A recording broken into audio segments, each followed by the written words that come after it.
అడుగుతున్నా, మోడీ గారు దేశ ప్రజలకు సమాధానం చెప్పాల్సిన అవసరం ఉంది.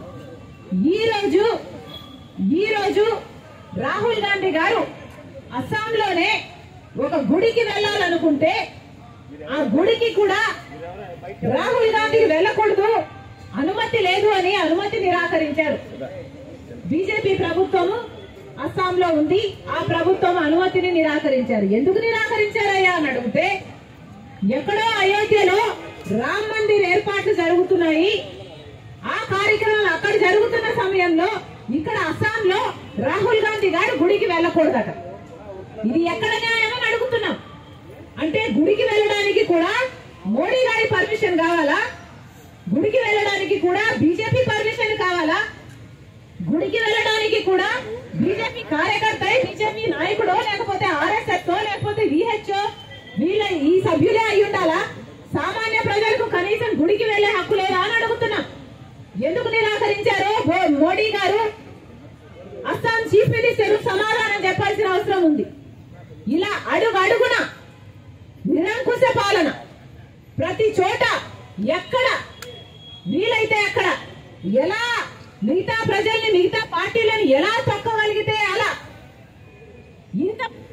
ఇంత నీచమైన పరిపాలన చేస్తుంటే దీని డెమోక్రసీ అని ఎలా అంటారు?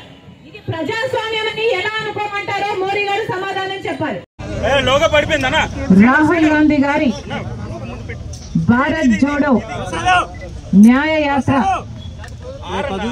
ఉద్దేశము మన భారతదేశంలో మన హక్కుల కోసం కొట్లాడాల్సిన అవసరం వచ్చింది కాబట్టి, భారత పౌరుల హక్కులు కూడా వాళ్ళకి అందటం లేదు కాబట్టి, భారతదేశ పౌరుల హక్కుల కోసం కొట్లాడే దిశగా రాహుల్ గాంధీ గారు భారత్ జోడో న్యాయ యాత్ర మొదలుపెట్టారు. అంతకు ముందు చేసిన భారత్ జోడో పాదయాత్రలో రాహుల్ గాంధీ గారు 4000 కిలోమీటర్లు పైగా పాదయాత్ర చేస్తే అడుగడుగున ఎక్కడ వీలైతే అక్కడ కాంగ్రెస్ పార్టీకి వ్యతిరేకంగా ఉన్న ప్రభుత్వాలు అయితేనేమి, బీజేపీ అయితేనేమి దాడులు చేశారు, కొట్టడం కూడా, కట్టలతో కొట్టడం కూడా చేశారు, అనేక రకంగా హింసించడం జరిగింది. నిన్న అస్సాంలో రాహుల్ గాంధీ గారు స్వయంగా భారత్ జోడో న్యాయ యాత్ర చేస్తుండగా హఠాత్తుగా బీజేపీ గుండాలు గుంపులుగా వచ్చి భారత్ జోడో న్యాయ యాత్రలో పాల్గొంటున్న వాళ్ళని మీద దాడులు చేసి వాళ్ళను గాయపరచడం జరిగింది. ఎందుకు ఇలా చేస్తున్నారు అని రాహుల్ గాంధీ గారే స్వయంగా దిగి వాళ్ళని ఎదిరిస్తే రాహుల్ గాంధీ గారికి కూడా ప్రమాదం తలపెట్టే ప్రయత్నం చేసి ఆఖరికి పెద్ద గొడవై నిన్న అస్సాంలో ఈ విషయం జరిగితే, అస్సాంలో ఉన్నది బీజేపీ పార్టీకి చెందిన ముఖ్యమంత్రి.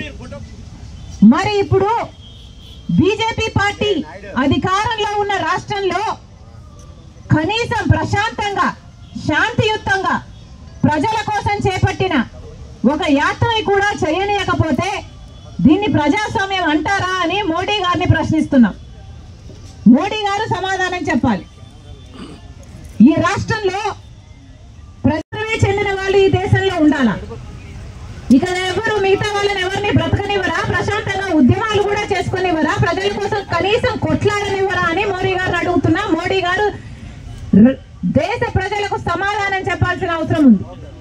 ఈ రోజు రాహుల్ గాంధీ గారు అస్సాంలోనే ఒక గుడికి వెళ్ళాలనుకుంటే ఆ గుడికి కూడా రాహుల్ గాంధీకి వెళ్ళకూడదు, అనుమతి లేదు అని అనుమతి నిరాకరించారు.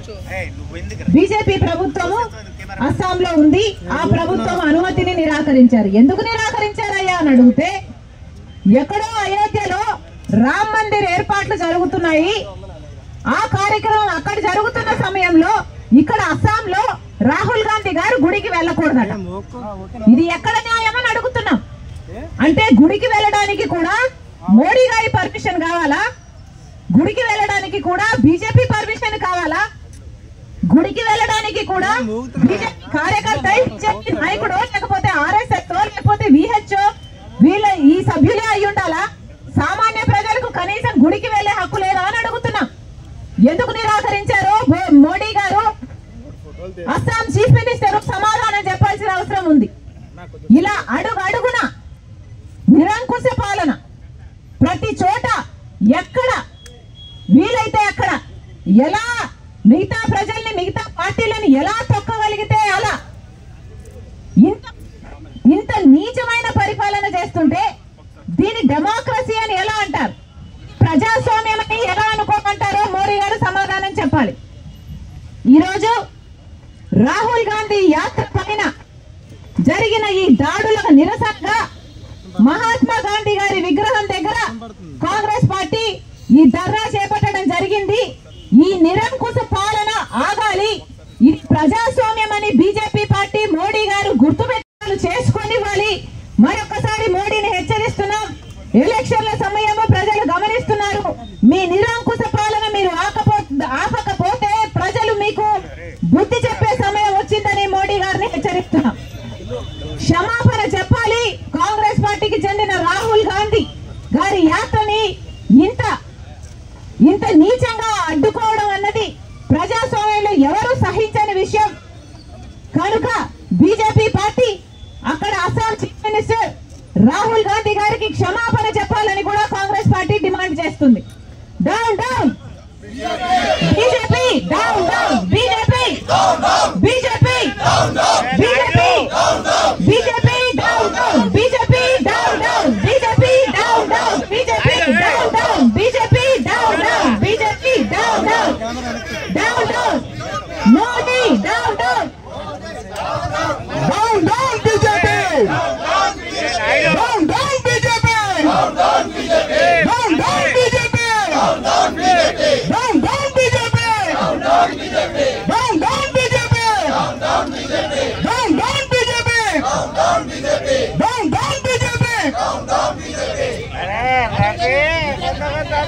ఉత్తరాంధ్ర వర్కింగ్ ప్రెసిడెంట్ రాకేష్ రెడ్డి గారిని వందన సమర్పించేందుగా కోరుతాం.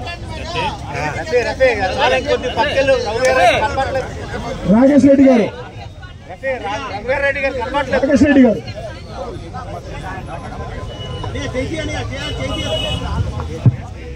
ఈ కార్యక్రమానికి విచ్చేసినటువంటి సీనియర్ కాంగ్రెస్ నాయకులు, అదేవిధంగా మన గౌరవ పిసిసి